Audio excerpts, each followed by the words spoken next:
Breaking news coming in. The complaint copy in the Air India case has been accessed and the complainant has said this. Passenger unzipped his pants, urinated on me. Drunk flyer kept standing after urinating.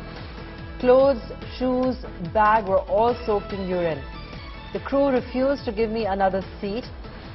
Asked to return to the soiled seat, given the steward seat for the rest of the journey. Made to confront drunk offender, man begged not to lodge police complaint.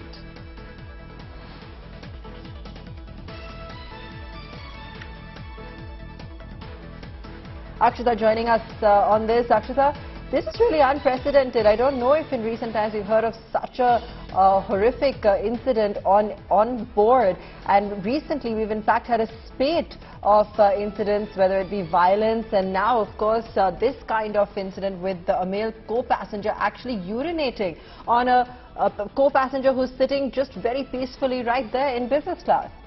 That's right, Abba, and the details are as horrible as they get. You know, we thought it's bad, but if you read this statement, it's way worse than what we actually imagined. I'm just going to straight take you across to the full complaint that's been put out by the victim in this case, and I'll read it out for you.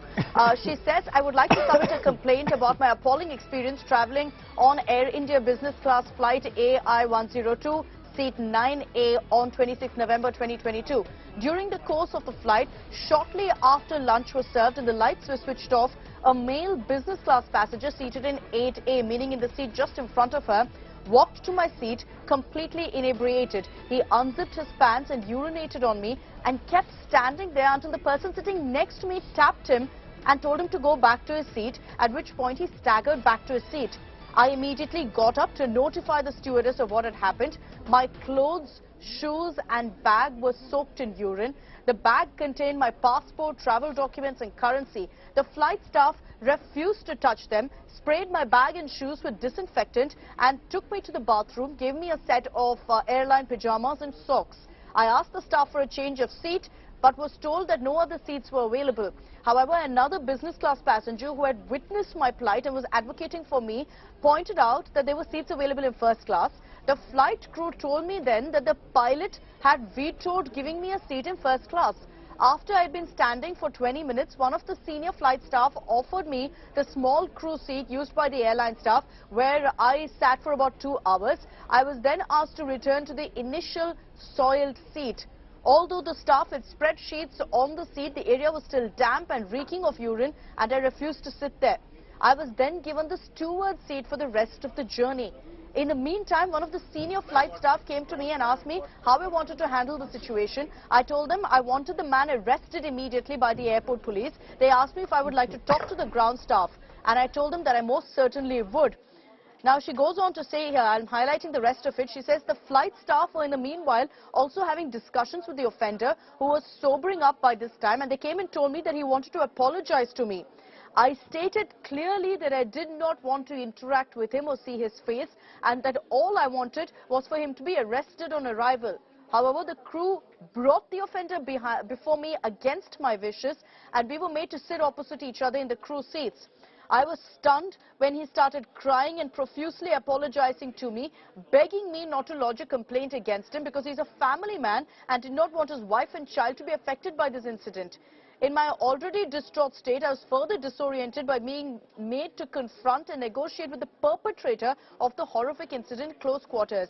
I told him that his actions were inexcusable, but in the face of his pleading and begging in front of me and my own shock and trauma, I found it difficult to insist on his arrest or to press charges against him. Now, she goes on to say, I demanded from the airline staff that Air India reimburse for me for my shoes and clothes, but they said they had nothing to do with this, and the man in question should pay for that and dry clean my shoes and clothes. They got my phone number, which they later passed on to the offender for payment for my shoes and dry cleaning. I subsequently returned the payment as I did not want to take his money. It doesn't stop there. She goes on to say that the Air India flight staff assured me that I would be taken on a wheelchair to the baggage carousel and seen through a comfortable exit from the airport. On landing, I was put on a wheelchair, taken to the terminal, unloaded there to wait for the next wheelchair. The ground staff never came to assist me and take down my complaint. I waited for 30 minutes. I was so exhausted and shaken that I simply got up and walked to the immigration and collected my baggage. When I told the flight staff that no one had assisted me on the ground, they called for a wheelchair to wheel me to the entrance, which was barely a few feet away by this time. Now, she wraps up her complaint by saying not only was the Air India crew deeply unprofessional, there are also a number of failures worth pointing out. First, the crew did not show good judgment about how much alcohol to serve a passenger. Second, the crew was not proactive in managing a very sensitive and traumatic situation, and I had to advocate for myself throughout, waiting for long periods of time to get any response. They agreed to reimburse the ticket. To date, they've issued only a partial refund. This is hardly sufficient compensation for my traumatic experience. Now, she's also gone on to state that she's saying, I've personally emailed a complaint directly to Air India on 27 November, the next day after her flight, fully expecting them to call me for further investigation. They have not yet. So these are the details of exactly what happened that we're putting out right now. The complaint from the victim, which highlights several lapses on the part of the Air India cabin crew of how they addressed this issue, how they helped the senior citizen or the lack of help, and also how they didn't act against the offender in question here, against the Mumbai-based businessman Shekhar Mishra.